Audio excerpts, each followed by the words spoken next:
Peter. We're back. And Marshall, I thought maybe in this last hour we could talk about where it is, when we expect its arrival, and what people should be doing, whether they believe that this is coming or not. It's not a bad idea to prepare, but go ahead. Hold on just a second before we turn Marshall loose. Uh-oh.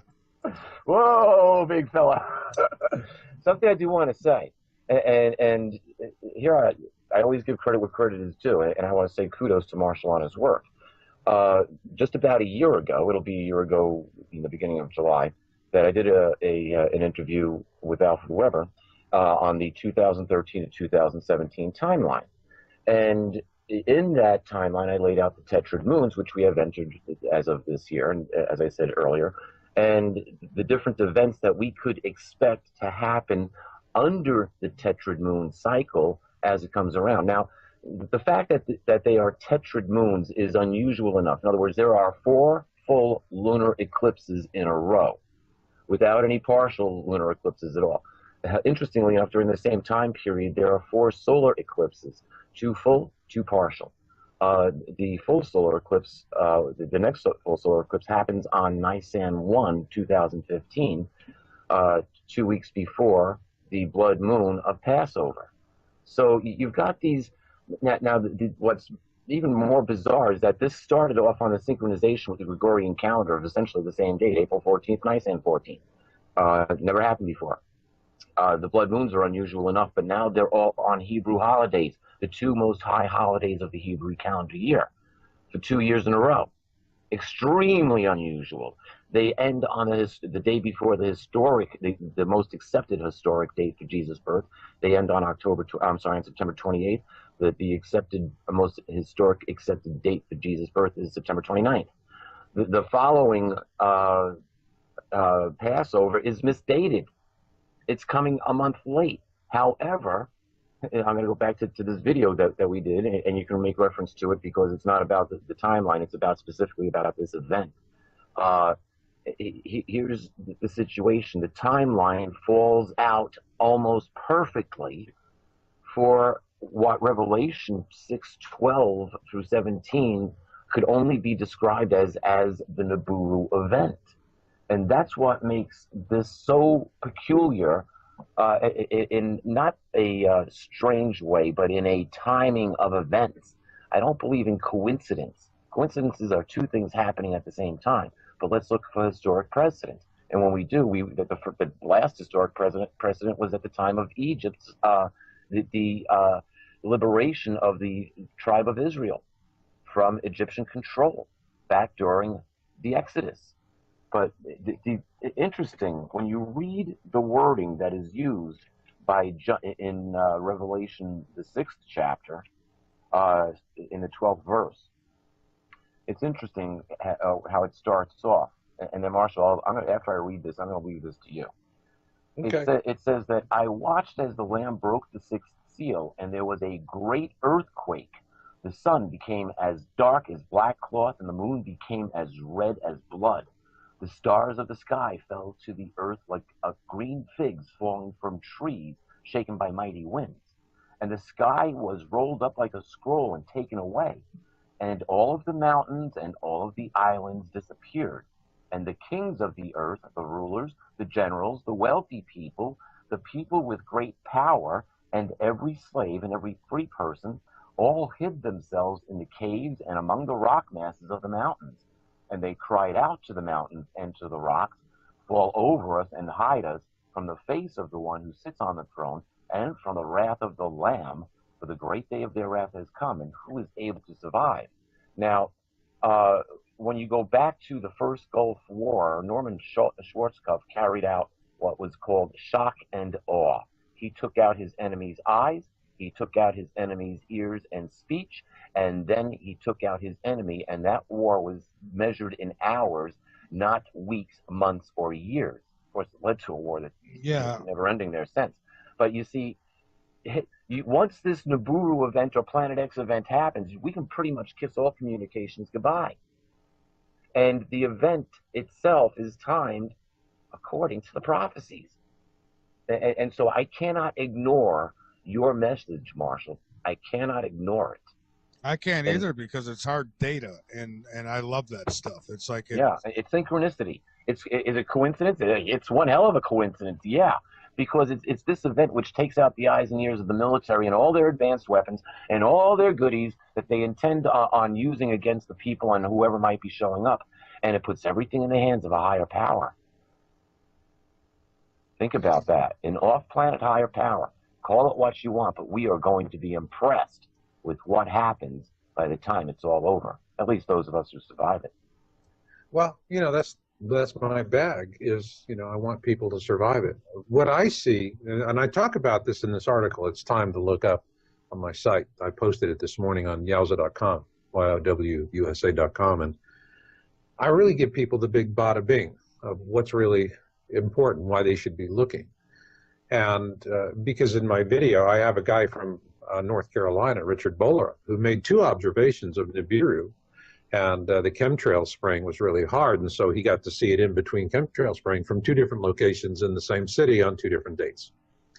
And the interesting thing was we correlated those to being in the same area of the sky as we were observing Nibiru from Turrialba, and we also show that in the video.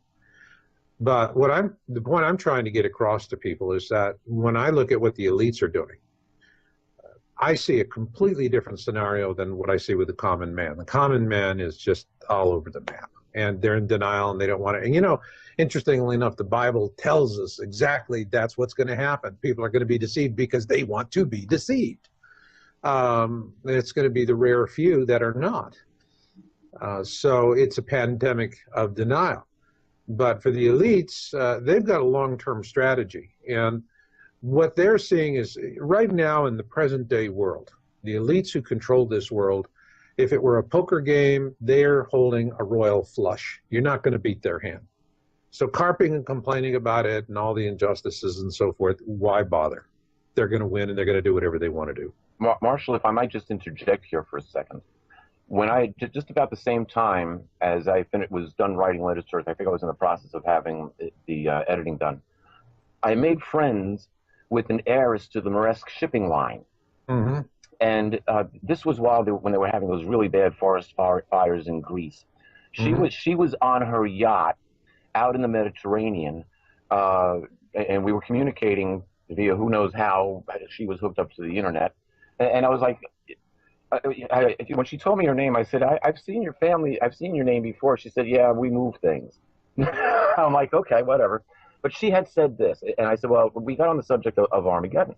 And she says, oh, yes, we know well of Armageddon. Not worried about it at all. She says, I've got a place to go where I can stay for 18 months and live totally happily without any problem whatsoever, with no inconvenience. This is a woman who's heiress to one of the largest shipping lines on the face of the earth. They're commercial movers. You see their trucks or their containers going up and down the highways of the world, literally. Right. At least I have. And she's, yep. But this is what, 7, 8 years ago I published, 7 years ago this was. And yep, we know all about Armageddon. We are all ready for it. I live very comfortably for 18 months. You know what? She will live comfortably for 18 months, and then it's not going to be so good, because what we're looking at now, looking at the way these objects are moving through the sky, we're talking about a catastrophe that's going to last a decade. All right. So all of these bunker bunnies, we call them bunker bunnies because they've got these luxury underground condominiums. And they're going to sit down there for 2 years eating MREs and watching The Sound of Music. When they come up, they're not going to know what life has become on the surface. And they are going to be real easy targets. They are going to stand out like sore thumbs for renegades, rogues, marauders, and the worst of it is that there will be cannibalism, and the cannibals are going to go for the bunker bunnies because they're going to be sweet meat. They're not going to be living on tree bark and worms. They're going to be eating well. They're going to be easy to spot. They'll smell them at a distance because their body chemistries are going to be so much different than everyone on the surface. So the bunker bunnies are not going to fare as well as they think. They've bought themselves into a short-term delusion. The people that are really going to survive are the ones that are going to be on the surface. And here's where the elites are concerned, because the big elites, the ones that are running the world, these are the guys that their bunker systems are designed for a decade or more. They're self-sustaining. They can go the long haul. When they do come back up to the surface, what they're going to want to do is re-exert their dominion over the planet. Now, what they're going to do is you can go research like the Svalbard seed vault. Well, Bill Gates, the most successful monopolist in the world, is the poster child for it, and it's underwritten by Monsanto. You know, these people are, you know, not known for compassion and love. They're globalists, and, you know, they want to devour the world. And so what they'll do is they'll come back up to the surface, and they know in a post-historic world, they're not holding a winning hand. That the people who actually endure it on the ground, they're the ones that are going to hold the winning hand. Not that they'll probably understand it, because they're going to mostly be young people who going into it are going to know everything that they remember about Beyonce and very little about how things in the world really work. And so when the elites come up to the surface, they'll beguile them with trinkets and baubles, seeds, and medicine, technology, and so forth. And here, sign on the dotted line. And what people are really going to sign away is going to be their freedom. They're going to sign themselves into slavery. And if that happens, if that is successful, then if you want to know what the world is going to be like after the pole shift and after Nibiru, if the elites are allowed to, if we don't call their bluff, just simply call their bluff. If we don't do that, and we're stupid enough to sell our birthright for a bowl of lentils, what will the world look like? Go rent Hunger Games. That's exactly what it's going to be.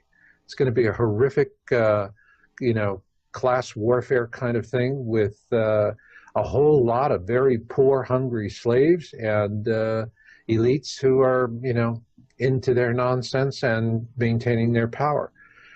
On the other hand, if the people who do survive this, all right, are knowledgeable enough to understand what's really happening, then they are going to know who the elites really are. They're not going to be beguiled. And so that is the real important reason why people need to become aware of Nibiru, what's happening, the kind of things that we're talking about, because if they are aware now, they'll carry this knowledge with them. And when they're on the backside, you know, and keep in mind, it's people in their 20s who are going to be the principal survivors of this, because they're going to have the physical strength and enough life experience to make it. But what they're going to remember of this world is Beyonce and their student loans. They're not going to know anything about what we're talking about in this conversation. But if they do, and there's enough of them that know, and they know that this is what the elites do and how they manipulate people, they're not going to sell their birthright for a bowl of lentils, and we wind up becoming a slave species for, you know, more generations than we care to imagine. And that for me is the real concern, because the elites right now, they are already prepared for what is coming. They have been for some time. They're working on the backside situation. They know that in this reality, they've got a royal flush. They've got the unbeatable hand. In a post-historic world, they're going to start out with nothing. They're not even going to have two of a kind. They're not going to have two twos in their hand. They're not going to have a hand, period. Their poker hand is going to be worthless, and the only thing they can do with it is to bluff. But these are very talented people, and they know how to manipulate and beguile very well. And so if they can get us to sell our birthright for a bowl of lentils, then we will become a slave species. And, you know, so for me, the real imperative here is just not that people survive. But for me, the imperative here is about being in it for the species, because if the meek do not inherit the earth, the psychopaths will. And that's really what's at stake here, fellows. Meek does not mean weak. If you go and you research the etymology of the word, and here's a classic case of disinformation. The modern dictionaries all give these very diminutive, you know, dismissive, negative interpretations of meek. If you go to the etymology of the word, you'll find that it first came into existence during the 12th century. And at that time, if you were called meek, it was one heck of a compliment. It meant you were a stout-hearted person, you were a survivor, you were someone that would be a member of a survival community committed to service to others and seeking harmony with the world around you and within yourself. And so when you look at the 12th century original etymology of the term as it was coined, that is the profile of the meek who will inherit the earth, period. They will be they're good people. They're the people you want to have for neighbors. And they're the people that are going to work for you. They're not going to subscribe to the survival of the fittest, dog eat dog. That paradigm is going to go away. And we are going to realize as a result of all of this that we live in a sanctuary of life called Earth, and that we have to be the good and kind stewards of this sanctuary, which includes all forms of life, including our own.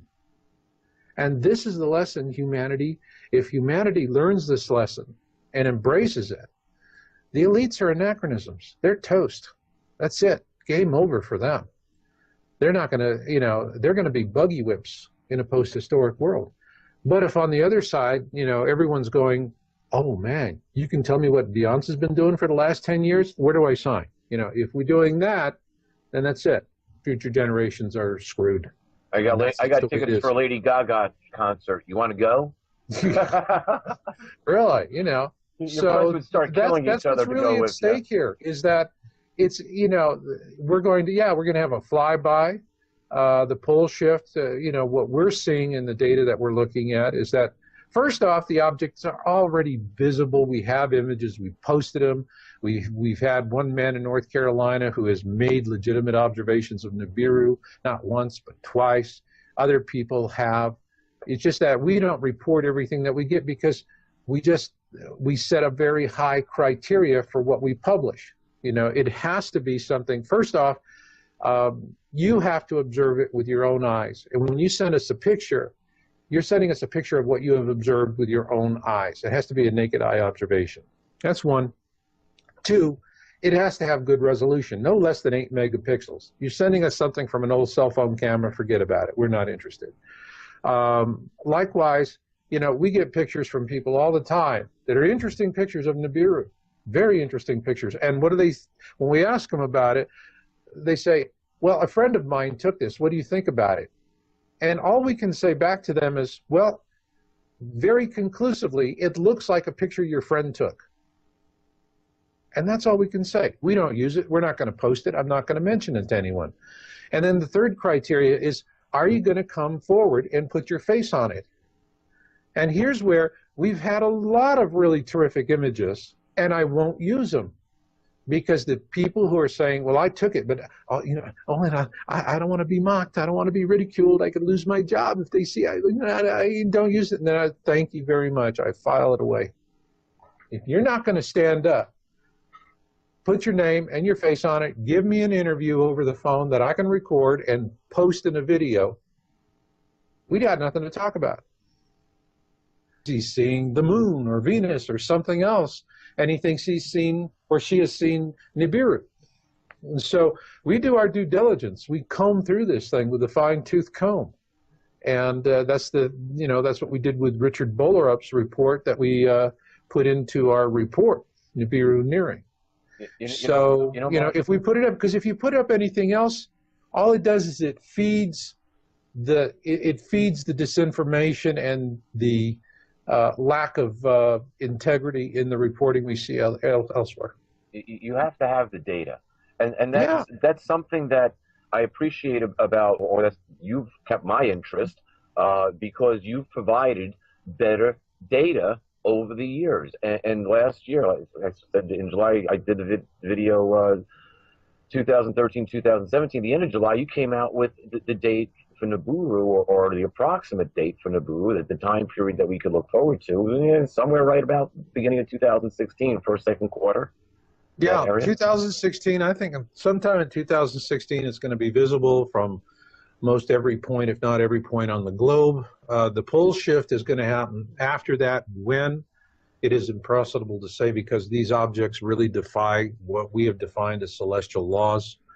You have, you know, it's coming in, and it depends where this mini constellation is. The speed of this mini constellation is going to vary as depending where it is in its orbit. And there are so many variables. And I point this out in the video. There's just so many variables. But, you know, earlier we were talking about, Michael was talking about that thing he saw from NASA. Well, in my video, Pole Shift, what I show is there is a NASA astronomer by the name of Anderson who's currently on payroll or is close to retiring. And in not one, but two interviews with the media, with prestigious newspapers, he acknowledged the existence of Nemesis, a dark star, and or a brown dwarf in this case, and the existence of Nibiru. So we have, and once we did that, NASA went to war on me.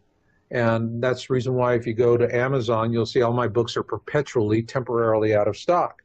And they're using that to muffle and silence our work so that people don't want to see it. Again, remember, yeah, think about this from the standpoint of the elites. You want to come up after the disaster with your baubles and bangles and your beads, and you want to get the natives to sign away their freedom and to willingly accept slavery.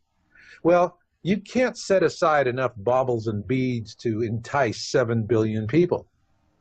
But 500 million people is workable. Okay. According to the government's own statistics, shut off the electricity for 2 years and you'll reduce the population in the United States by 90%. That's right. What they want, look, the reason why there's so much suppression, the reason why there's so much manipulation and social programming is that there's a simple goal: to ensure the maximum possible dieback. That's it. The more people that die, the better the elites like it. They don't care if 1 in 12 of us walks out of this thing and the rest of us die along the way, because what do we all know about human beings? We breed like rabbits. Okay? I mean, for God's sakes, we went from 2 billion to over 7 billion just in less than a century. If we lived forever, we could populate our own planet. You know, I mean, yeah, I mean, we're prolific, you know, we are prolific. So, you know, the thing is, it's not about the numbers. They don't, you know, they view us no more passionately than we do farm-raised trout. Yeah, that's why there's the term Goyim cattle. That, you know, sometimes hey, typically you chip a cattle, and the RFID chip that they're talking about putting into people under the Obamacare Act that's supposed to be carried out by 2017. I say let them try. It'll be interesting to see what happens after the passing of Nibiru. You know, let me tell you about this, Peter.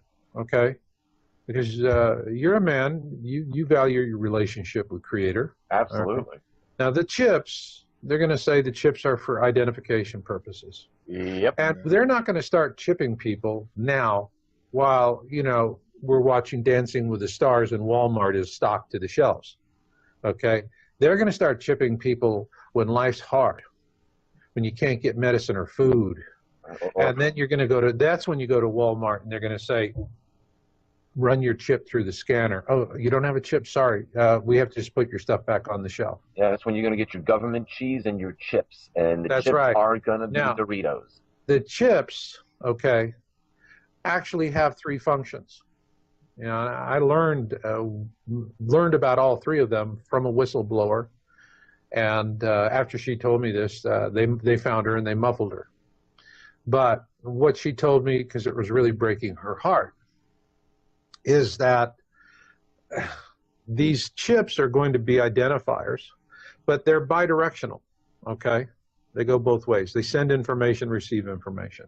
So they're sending information about you. They're transmitting your identity and background information. But then they're receiving other information, which is going to be cloud computing style of programming, where when you're chipped, what you don't realize is that your chip is now turning you into a radio receiver for social programming. And they're not going to have to even bother with getting, you know, armies of people to manipulate us on YouTube discussion channels in the place. They'll just pump it directly into your brain. But here's the third thing that the chips are going to do, is that the chips are going to be able to set up barrier frequencies. They have identified the frequencies by which we communicate with God, like the way God touches us in our lives and gives us dreams, visions, and premonitions. They will turn that off. So once you've been chipped, you're going to be socially programmed to be more passive, more adaptive, and your connection to God is going to be completely severed. Now, they're doing that because in an elitist view of the world, you only have value as long as you're doing something that's going to profit them, and B, that you are reliably docile and subservient. So if you are independent kind of a person, you're not going to be reliably docile and subservient. And so people could be living along, once they're chipped, they're living along coastlines. And what are they going to broadcast into these people? Oh, just stay where you are. It's wonderful. Stay where you are. It's wonderful. Stay where you are. It's wonderful. And then that's it. Shelter in place. Shelter in place. And then they die. So there are the evil things that I see that are going to start unfolding. And they're going to start unfolding and bringing these things out when people are panicked and hungry and can't get medicine. And at that point, they're going to be completely unprepared for what's coming. And they're going to have to take what's offered. And what's offered is going to be starve to death or have your heart attack, or you get a chip. And once you're chipped, you're chipped. There's three kinds of chips that they're going to use. There's going to be the subdermal implants, about the size of a large grain of rice.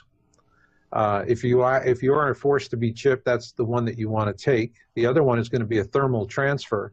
It'll be like a tattoo. They'll put it on your forehead, and then there'll be a circuit that will just etch itself into your skin like an invisible tattoo. And the only way you can remove that is just remove the skin from your head.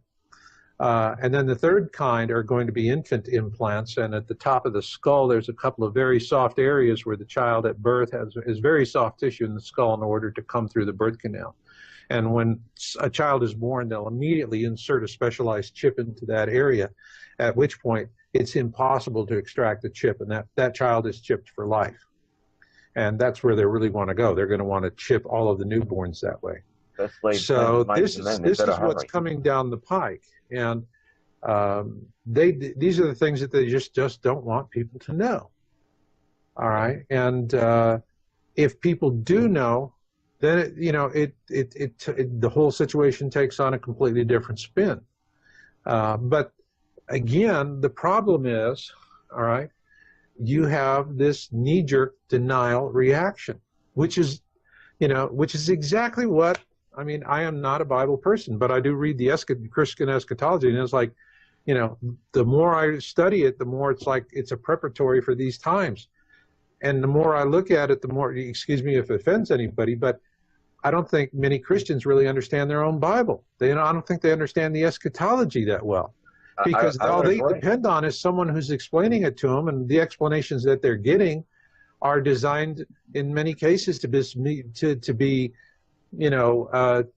misinforming or incomplete. It's the church dogma that they're actually getting. They're not getting the actual teachings that are written in the Bible. That's one great advantage that I have. I never learned the church dogma. No religious dogma was taught to me. It was taught to me in a manner of exopolitics, where other dimensional beings were involved. Cherub serves other angels, archangels, God. And I was taught by people who had a special calling. Let's leave it at that for this show. And they didn't give me any other special instructions except learn this. Learn this. I'm sorry. Don't get involved in earth politics. Don't get involved in earth religion.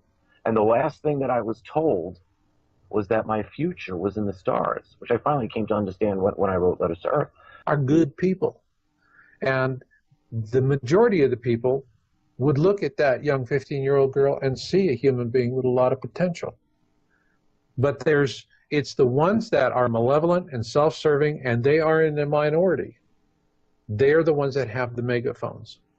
And so the louder the message is, the more evil the person behind the megaphone is.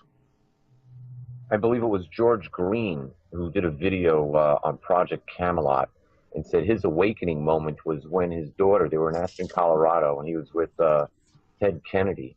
And his daughter, who was 14 at the time, came walking through the door. And Kennedy said, "I'd like to have that." And George looked at him and said, "No, you wouldn't." He said, "That's my daughter." And Kennedy said, "So?" Yeah. Now I'm quoting this the best I can. You can go look it up. Go find. No, I remember Project. that interview. Yeah. I remember that interview. They're salivating right now with all these Mexican kids being pushed across the border. They got a lot of agenda there, but this is like a piñata for pedophiles now. But now, I want to point something out. 80% of the Earth's population live within 90 miles of the coast. Think of the logistics problem it would be to move those people to a safe location inland. 80%. Now think about places like Bangladesh, which is, I can't imagine how many million people you have living at basically coast levels. But there's so many. If you look at the Southeast Asia and the Fiji Islands, Micronesia, you start sloshing the oceans around, these places are going to vanish. Oh yeah, yeah. The average height of Fiji is 7 feet above sea level. Yeah, they're toast. Yeah, and they want these.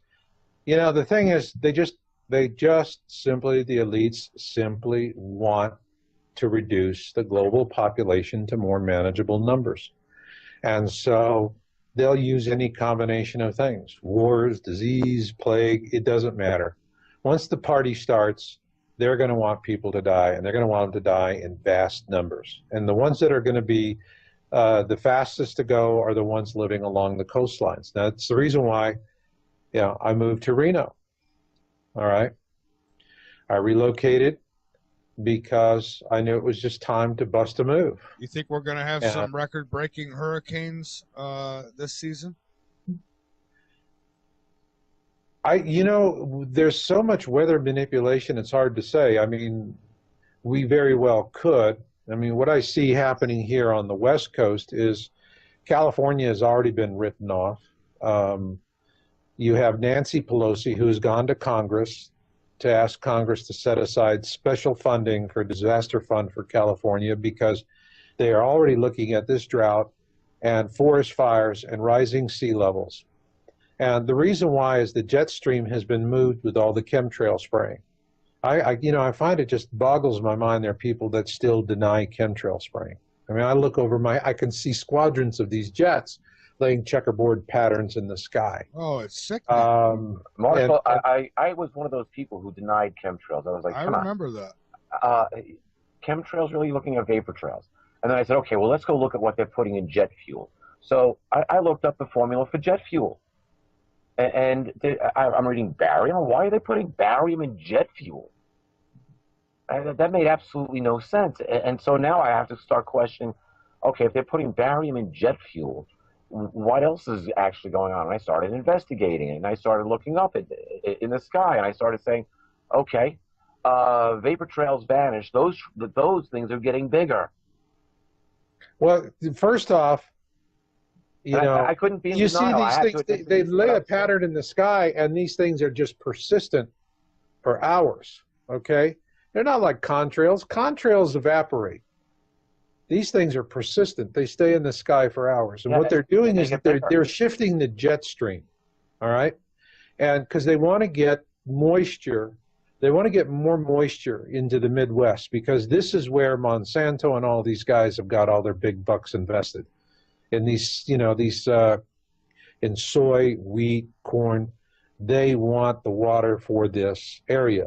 Now, the result is the jet stream. Remember, there was a famous quote from Samuel Clemens: "The coldest winter I ever spent was a summer in San Francisco." Well, the reason for that was it used to be that the jet stream came down from the Arctic, and it used to go in exactly where the Golden Gate Bridge is. All right, that was jet stream came into that point and cut across, and that was the reason why the summers in San Francisco were always so cold, because you'd have the ice melt, and then you would have all of this cold air come rushing down in, and boom. Well, the jet stream has been hijacked, so that instead of it coming down into San Francisco, it actually comes down and goes over the top of British Columbia and then down, so that the jet stream has literally been deformed so that it brings the moisture down into the Midwest. That's the reason why the Midwest is having these colder winters, a lot more rain, a lot more bizarre weather. They have more cold, more wet, that kind of stuff. Now, I've had people call me from British Columbia to tell me last winter, they normally in British Columbia in the winter will have 4 to 6 feet of snow.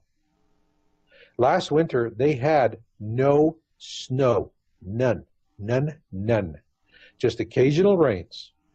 And as a result of that, shallow wells in British Columbia were going dry, and the salmon runs were down 75%. All right? Completely devastating local economies up there. Do we hear about that on CNN or MSNBC or Fox? No. We know what Beyonce's scratching her tuchus to do today. All right? That's it. And so we don't, all of this is going on because they're moving it. Now, January 1st, I was walking through the surf in Santa Cruz when I decided to bust a move, because I lived there for 18 years. January in Santa Cruz was always leather jacket, wool scarf, leather gloves, a wool cap, an umbrella, okay? You always were dealing with cold and with wet. There I am, tank top, shorts, and I'm walking knee-deep through the surf on January the 1st, like I would in August, okay? Now, it was nice to walk, but it was also, hello, what's wrong with this picture? So I moved to Reno in mid-February. Now, Reno in mid-February got snow. I came up, when I moved up here, it was shirt-sleeve weather, beautiful weather. Matter of fact, know people up here in Truckee, Donner Pass area, and like British Columbia, they would have several feet of snow. You drive down the roads and you see the snow stakes that are set for 3 feet and 6 feet with the reflectors. No snow this winter. None. None. Donner Pass doesn't have a very good reputation for being nice weather. Yeah, remember Donner Pass party of 50, Donner Pass party of 49, Donner Pass party of 48. That was where all those people died, and, cannibalism was happening up there. That's a real cold place. And when you get up there, I mean, even in, there's some snow on the ground, but not too much. And this is, the weather modification that's going on is extremely profound. In California, I was talking with a man who worked with the Forest Service down there. His job was when they come across trees that need to be cut down to make a fire break, and it's a real gnarly tree that just, the regular guys look at it and go, man, I'm afraid it's going to fall on me. I'm not going to do it. They bring him in. He's the troubleshooter. He's been doing it for 30 years. This guy's a maestro with a chainsaw. And he said, what we're seeing now that really is freaking us out is the redwoods have gotten so dry, they're burning. People get redwood for their decking and for their trims on their house because this stuff is not only bug resistant, it doesn't burn. All right? Redwood trees, you see redwood trees that have been in a fire, it's the bark, it's the outer rings of the tree. The inner rings of the tree are there. And matter of fact, the fire is what the redwoods depend on to initiate their procreation cycle. So there's all of these signs. But if everyone's busy going to Walmart and watching Dancing with the Stars and they're oblivious to what's happening in the world around them, they're indifferent. They don't care. I'll worry, it's like Scarlett O'Hara. I'll worry about that tomorrow. Yeah. And I was just saying in the chat room, I says, I'm willing to bet because of Fukushima and then what BP did. I mean, you put those two together, I think that there's probably a shortage of life within the ocean. And I'm betting that there's going to be a lot more shark attacks. Well, first off, I think that what we're going to see within a few years is the complete death and annihilation of the Pacific Ocean. Oh, I agree. In the meantime, though, I think the sharks are I mean, Fukushima is a disaster that is out of control. There's a guy who got a YouTube channel, and I follow him, and is called Nibiru Magic 2012. And this guy is just an old hippie. kind of looking fella, and he reads news headlines on what's really happening there, and he's quoting reliable sources. And the point here is it's a disaster. The coriums melted through the reactors 1, 2, and 3. The coriums are in the ground. It's China syndrome, and there's an underground river, and they tried to dam up the underground river, and the dam failed. And so it is a catastrophe that is out of control. It is just going to keep pumping radiation into the Pacific. And this is, they give us these, well, there's more radiation in a banana. You get more radiation if you French kiss a cell phone charger and so forth. This is all, it's really sick. When you see scientists talking like propagandists, it's like, hello, the Nazis are back, alive and well. These guys are right out of the Joseph Goebbels playbook. Radiation is good for you. Yeah, radiation is good for you, and there's more radiation in a banana. Isn't that what the bimbo said? There's, they're already seeing deformities, early deaths, all kinds of problems in fisheries on the West Coast. This is already happening. And the thing about this radiation that's coming out of Fukushima, this is going to keep pumping for hundreds of years. And it is not something that, they've given people this idiotic thought that, well, it's like waste, it eventually evaporates and it'll go away. It'll go away. Nature will clean it up. In about 40,000 years. In about 40,000 years. This stuff is additive. It keeps adding to, not only does it keep adding to itself, but in the process of accumulating, new forms of it evolve, and it becomes even more toxic.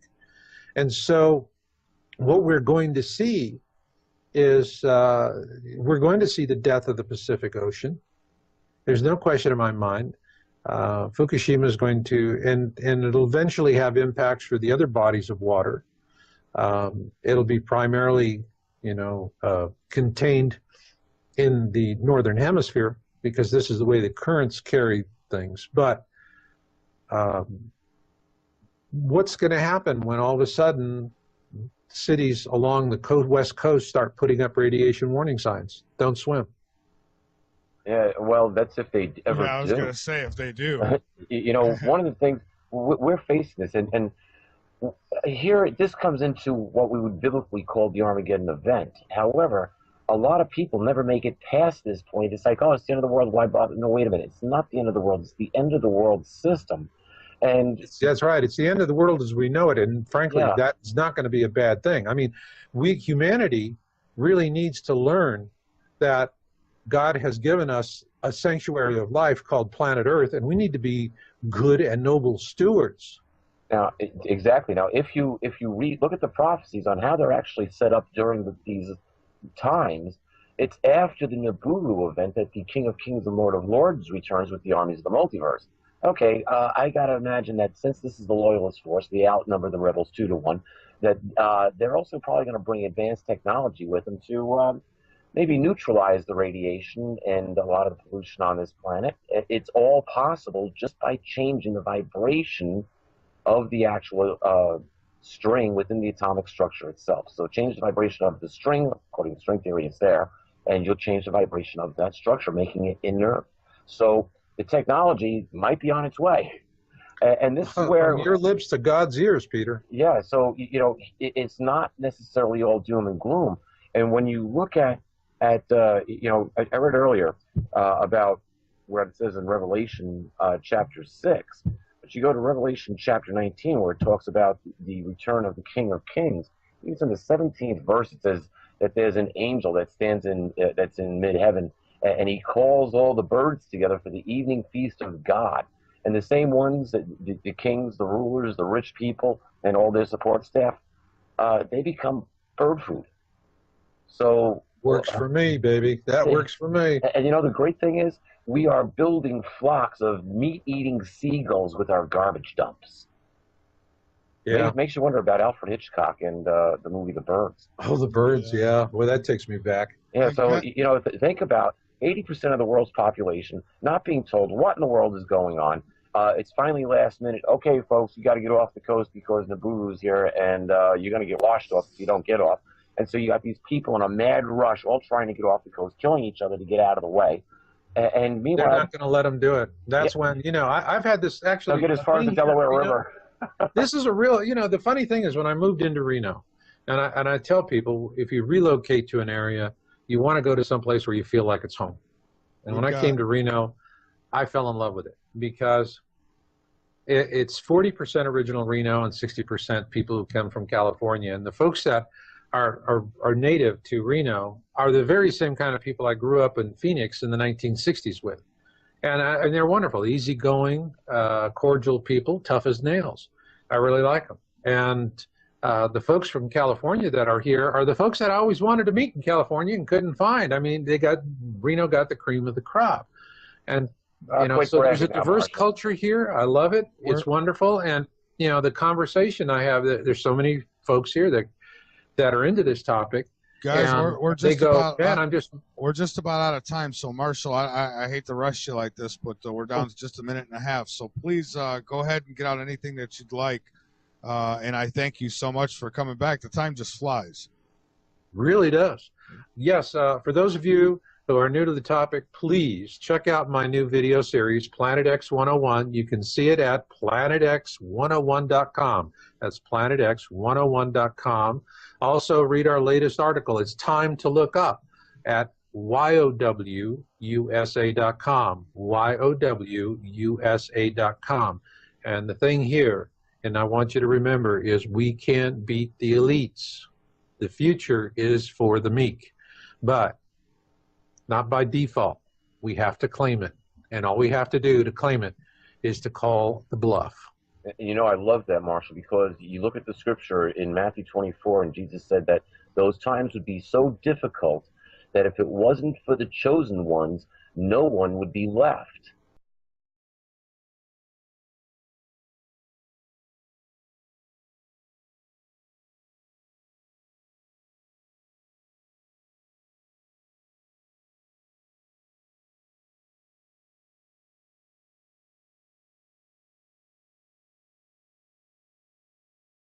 Back, Peter, we're back. And Marshall, I thought maybe in this last hour we could talk about where it is, when we expect its arrival, and what people should be doing, whether they believe that this is coming or not. It's not a bad idea to prepare, but go ahead. Hold on just a second before we turn Marshall loose. Whoa, big fella. Something I do want to say, and here I always give credit where credit is due, and I want to say kudos to Marshall on his work. Just about a year ago, it'll be a year ago in the beginning of July, that I did an interview with Alfred Weber on the 2013 to 2017 timeline. And in that timeline, I laid out the tetrad moons, which we have entered as of this year, and as I said earlier, and the different events that we could expect to happen under the tetrad moon cycle as it comes around. Now, the fact that they are tetrad moons is unusual enough. In other words, there are 4 full lunar eclipses in a row without any partial lunar eclipses at all. Interestingly enough, during the same time period, there are 4 solar eclipses, 2 full, 2 partial. The full solar eclipse, the next full solar eclipse happens on Nisan 1, 2015, 2 weeks before the blood moon of Passover. So you've got these, now what's even more bizarre is that this started off on a synchronization with the Gregorian calendar of essentially the same date, April 14th, Nisan 14th. Never happened before. The blood moons are unusual enough, but now they're all on Hebrew holidays, the 2 most high holidays of the Hebrew calendar year, for 2 years in a row. Extremely unusual. They end on the day before the most accepted historic date for Jesus' birth. They end on on September 28th. The accepted, most historic accepted date for Jesus' birth is September 29th. The following Passover is misdated. It's coming a month late. However, I'm going to go back to this video that we did, and you can make reference to it because it's not about the timeline. It's specifically about this event. Here's the situation. The timeline falls out almost perfectly for what Revelation 6:12 through 17 could only be described as the Nibiru event. And that's what makes this so peculiar, in not a strange way, but in a timing of events. I don't believe in coincidence. Coincidences are two things happening at the same time. But let's look for historic precedent. And when we do, the last historic precedent was at the time of Egypt's the liberation of the tribe of Israel from Egyptian control back during the Exodus. But interesting, when you read the wording that is used in Revelation, the 6th chapter, in the 12th verse, it's interesting how it starts off. And then, Marshall, after I read this, I'm going to leave this to you. Okay. It says that I watched as the Lamb broke the 6th seal, and there was a great earthquake. The sun became as dark as black cloth, and the moon became as red as blood. The stars of the sky fell to the earth like green figs falling from trees shaken by mighty winds. And the sky was rolled up like a scroll and taken away. And all of the mountains and all of the islands disappeared. And the kings of the earth, the rulers, the generals, the wealthy people, the people with great power, and every slave and every free person, all hid themselves in the caves and among the rock masses of the mountains. And they cried out to the mountains and to the rocks, fall over us and hide us from the face of the one who sits on the throne and from the wrath of the Lamb, for the great day of their wrath has come, and who is able to survive? Now, when you go back to the first Gulf War, Norman Schwarzkopf carried out what was called shock and awe. He took out his enemy's eyes, he took out his enemy's ears and speech, and then he took out his enemy, and that war was measured in hours, not weeks, months, or years. Of course, it led to a war that's never ending there since. But you see, once this Nibiru event or Planet X event happens, we can pretty much kiss all communications goodbye. And the event itself is timed according to the prophecies. And so I cannot ignore your message, Marshall. I cannot ignore it. I can't either, because it's hard data, and I love that stuff. It's like it's synchronicity. Is it coincidence? It's one hell of a coincidence, yeah, because it's this event which takes out the eyes and ears of the military and all their advanced weapons and all their goodies that they intend on using against the people and whoever might be showing up, and it puts everything in the hands of a higher power. Think about that. An off-planet higher power. Call it what you want, but we are going to be impressed with what happens by the time it's all over. At least those of us who survive it. Well, that's my bag is, I want people to survive it.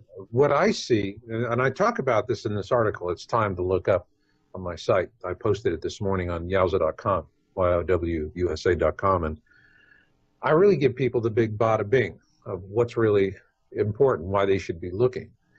And because in my video, I have a guy from North Carolina, Richard Bowler, who made 2 observations of Nibiru, and the chemtrail spraying was really hard, and so he got to see it in between chemtrail spraying from 2 different locations in the same city on 2 different dates. And the interesting thing was we correlated those to being in the same area of the sky as we were observing Nibiru from Turrialba, and we also show that in the video. But the point I'm trying to get across to people is that when I look at what the elites are doing, I see a completely different scenario than what I see with the common man. The common man is just all over the map, and they're in denial, and they don't want to. And interestingly enough, the Bible tells us exactly that's what's going to happen. People are going to be deceived because they want to be deceived. It's going to be the rare few that are not. So it's a pandemic of denial. But for the elites, they've got a long-term strategy. And what they're seeing is right now in the present day world,